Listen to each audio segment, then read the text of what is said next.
Bienvenidos una vez más a su programa Respuestas Evangélicas. Dios les bendiga. Bienvenidos una vez más a su programa Respuestas Evangélicas. Este es el segundo video sobre el tema de el camino de Cristo contra los caminos de muerte. Y es que dice la palabra de Dios en Proverbios 14:12: hay camino que al hombre le parece derecho, pero su fin es camino de muerte. El día de hoy usaremos la vida de Pablo para analizar esta verdad bíblica. Saulo era un hombre orgulloso de considerarse judío de judíos. Él podía afirmar que transitaba por el camino adecuado, que pertenecía a la única iglesia fundada por Dios, a la única iglesia dueña de la verdad plena, y que había aprendido sobre el depósito de su fe a los pies de Gamaliel, uno de los máximos conocedores del magisterio de su iglesia. Para Pablo, no había duda de que él se encontraba en la verdadera iglesia y que aquellos sectarios de garage que se congregaban en los aposentos y cualquier changarrito de esquina no eran más que ignorantes, predicadorcillos improvisados sin ninguna autoridad para ejercer la enseñanza, pues estaban fuera del sacerdocio puesto por Dios. Para Pablo, aquellos creyentes en Cristo eran causantes de división, y la división no proviene de Dios. La causa de la separación entre ambos grupos de judíos, recordemos que en el primer siglo habían judíos que creían en Jesús y judíos que no creían en Jesús. La causa de separación precisamente se encontraba en la doctrina, pues las enseñanzas de Jesús y sus apóstoles no pertenecían a las tradiciones enseñadas por la iglesia oficial y mayoritaria de su tiempo. Para Pablo, ese grupo de sectarios que creían en las enseñanzas de Jesús y sus apóstoles se encontraban en un camino que para dichos creyentes parecía recto, pero su fin era un fin de muerte. Y en este aspecto podemos decir que Pablo les echaba la manita, tomándolos presos y llevándolos a los tribunales para ser juzgados y castigados por el simple pecado de amar a Dios y enseñar la doctrina de Jesús y sus apóstoles. Aquí vemos que tanto Pablo como los creyentes en Cristo iniciaron en el mismo camino, pues en el primer siglo en Jerusalén, los creyentes en Cristo también eran judíos que acudían a las sinagogas y respetaban la ley de Dios. Ese era el camino por el que ambos grupos transitaban. Recordemos que Jesús predicaba en las sinagogas. De la misma manera, el día de hoy siguen habiendo personas que creen que fuera de su iglesia no hay salvación, que pertenecen a la única iglesia fundada por Cristo y que solo el que camina por el camino de su iglesia podrá llegar a ser salvo. Al igual que Pablo, muchos católicos han mostrado intolerancia religiosa a través de los años. América Latina ha sido bañada con la sangre de muchos mártires cristianos evangélicos a manos de grupos de católicos intolerantes, que creen que caminan por el único camino recto y que fuera de su iglesia no hay salvación. La mayoría de nosotros estamos convencidos de que caminamos por el camino correcto y que los demás están caminando por un camino de muerte. Para Pablo, era necesario acabar con aquellos que predicaban la doctrina de Jesús, y él quería acabar con ellos valiéndose de lo que fuera necesario para evitar el sectarismo, aun si para esto tuvieran que matar a quienes predicaran las enseñanzas de Jesús y sus apóstoles. De la misma manera, el día de hoy, muchos apologetas católicos están dispuestos a utilizar los medios que sean necesarios para atacar a quienes enseñan la misma doctrina de Jesús y sus apóstoles. Utilizan rumores falsos, también conocidos como fake news, aunque saben que dar falso testimonio contra su hermano es pecado. También utilizan las falacias lógicas, que no son otra cosa más que viles mentiras engañabobos, finamente diseñadas y bien camuflajeadas para engañar a los incautos, a pesar de saber que el padre de la mentira es Satanás. A los maestros católicos no les preocupa recurrir a la eisegesis y la interpretación alegórica con las que llegan a torcer las escrituras para su propia perdición, como lo dice 2 de Pedro 3, del 15 al 16. Esto lo hacen con el fin de tratar de poner así un freno al éxodo masivo de almas que está sufriendo su iglesia. Pablo estaba orgulloso del camino que estaba tomando y cumplía a cabalidad con todo lo que religiosamente debía de cumplir. Como dice Filipenses 3:5, él consideraba de sí mismo que había sido circuncidado al 8º día, que provenía del linaje de Israel, de la tribu de Benjamín, hebreo de hebreos, en cuanto a la ley, fariseo, en cuanto a celo, perseguidor de la iglesia, en cuanto a la justicia que es en la ley, irreprensible. Pero Jesús no prometió a sus seguidores el vivir en palacios pontificios y vivir en medio de lujos, ocupando lugares de importancia en la mesa de los reyes, sino que en Juan 16:2 Jesús afirma: os expulsarán de las sinagogas, y aún viene la hora cuando cualquiera que os mate pensará que rinde servicio a Dios. Esto ya era una profecía dada por Jesús mismo. Podemos decir que Pablo era fiel a la religión que le heredaron sus padres. Por tal motivo, no soportaba a quienes enseñaban el evangelio de Jesús, pues muchos judíos se habían vuelto al cristianismo.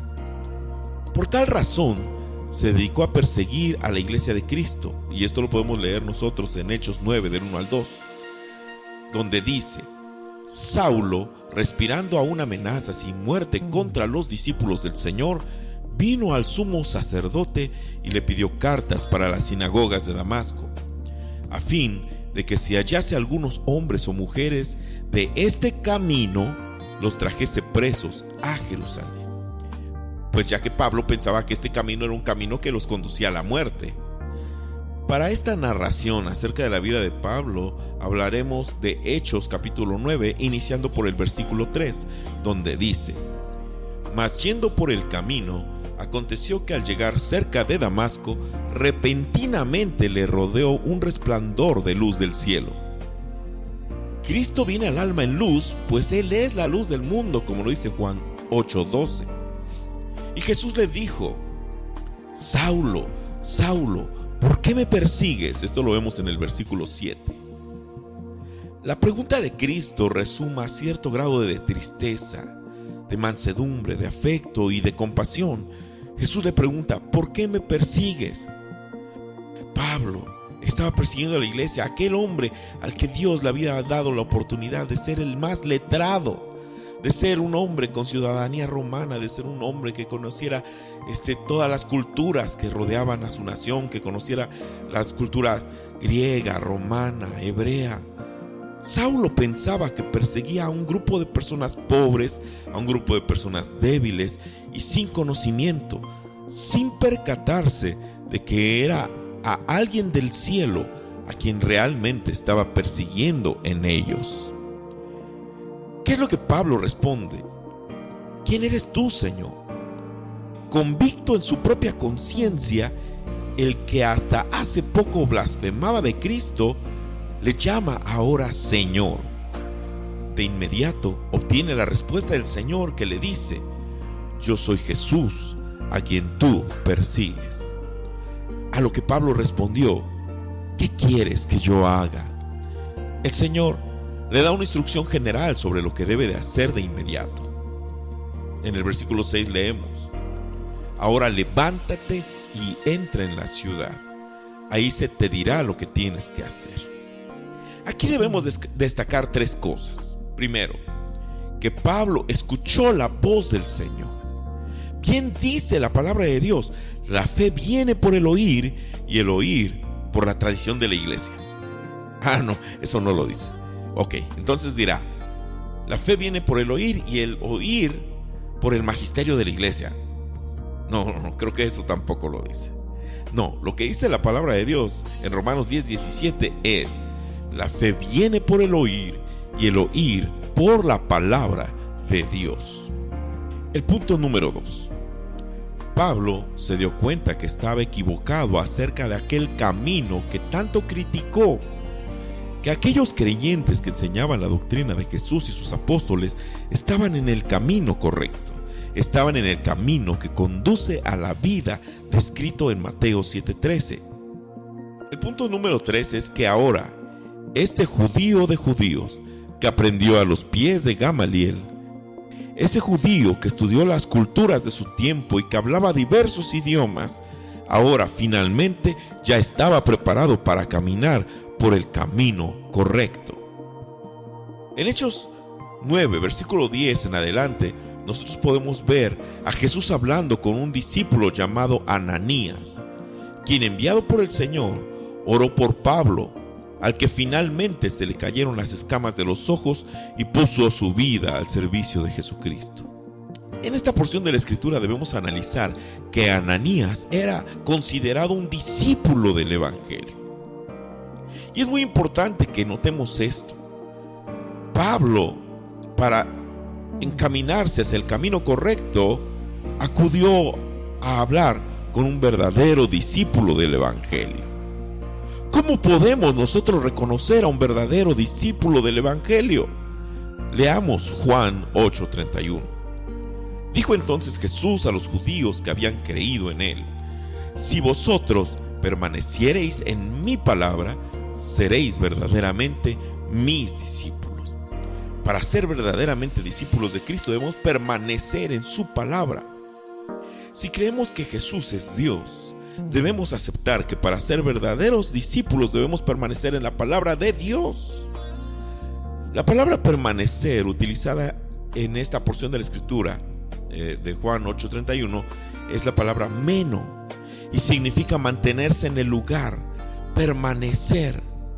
En otras palabras, mantenerse sin cambios en un determinado estado, condición o situación. Permanecer sin cambios en las enseñanzas dadas por Jesús y sus apóstoles. Ya vimos cómo identificar a un verdadero discípulo de Cristo. Un verdadero discípulo permanece, se mantiene sin cambios, sin modificación en la doctrina de Jesús y sus apóstoles. Ahora veremos cómo identificar a falsos discípulos de Cristo. Para esto, leamos 2 Corintios 2:17, que dice: pues no somos como muchos que medran falsificando la palabra de Dios, sino que con sinceridad, como de parte de Dios y delante de Dios, hablamos en Cristo. Pablo tomó prestada la palabra kapelewein del mundo de los negocios. Esta palabra era utilizada para describir a aquel mercader que vendía vino diluido con agua.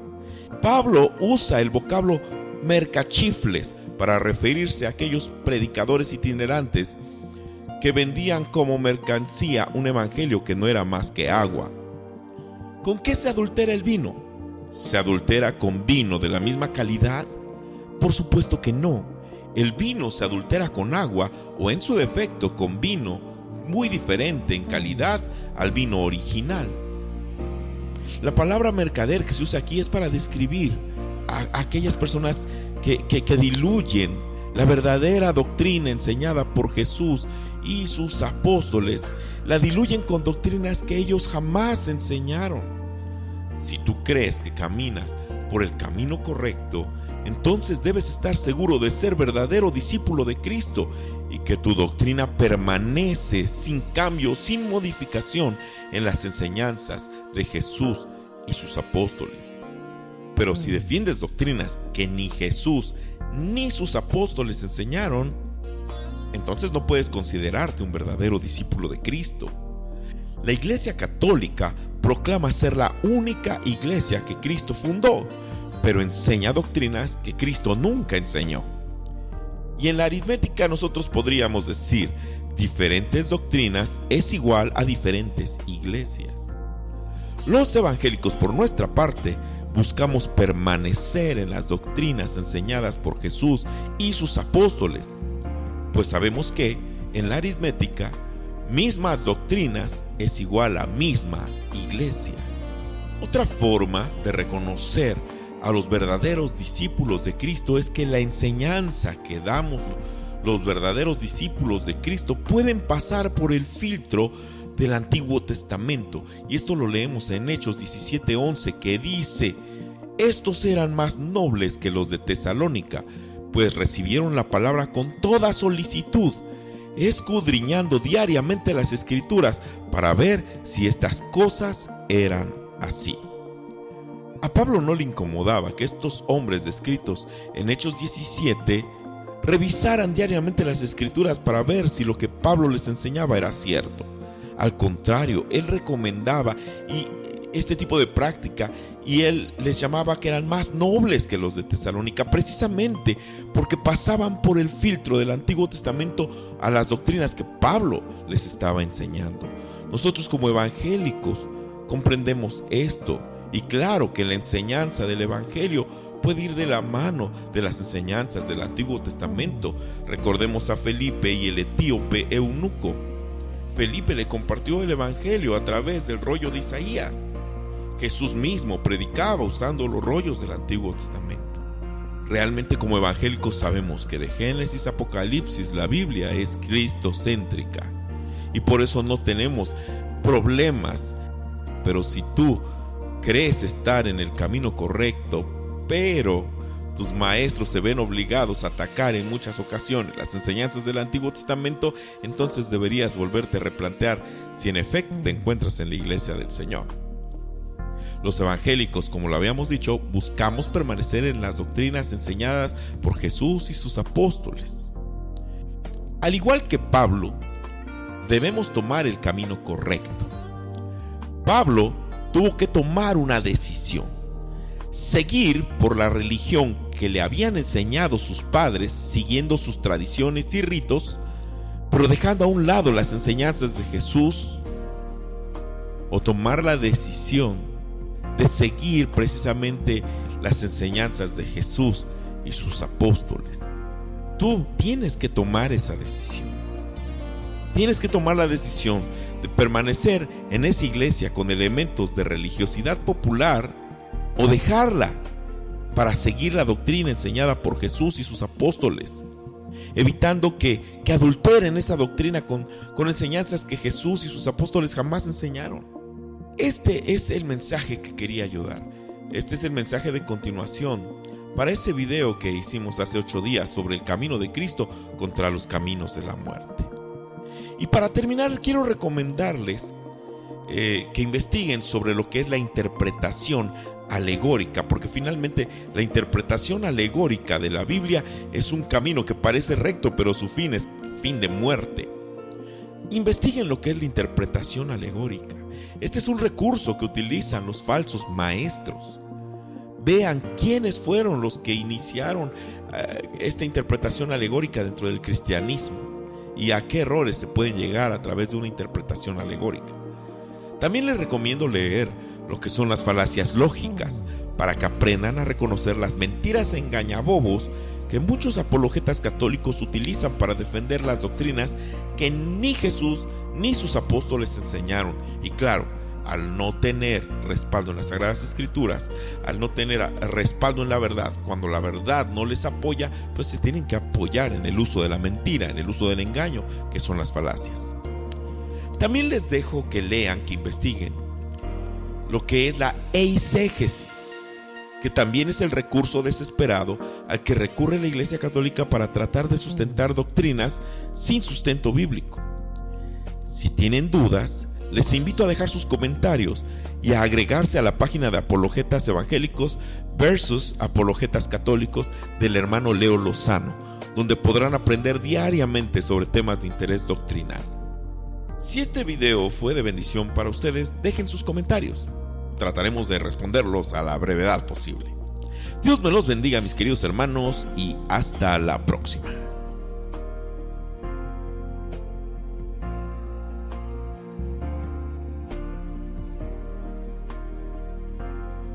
Respuestas evangélicas.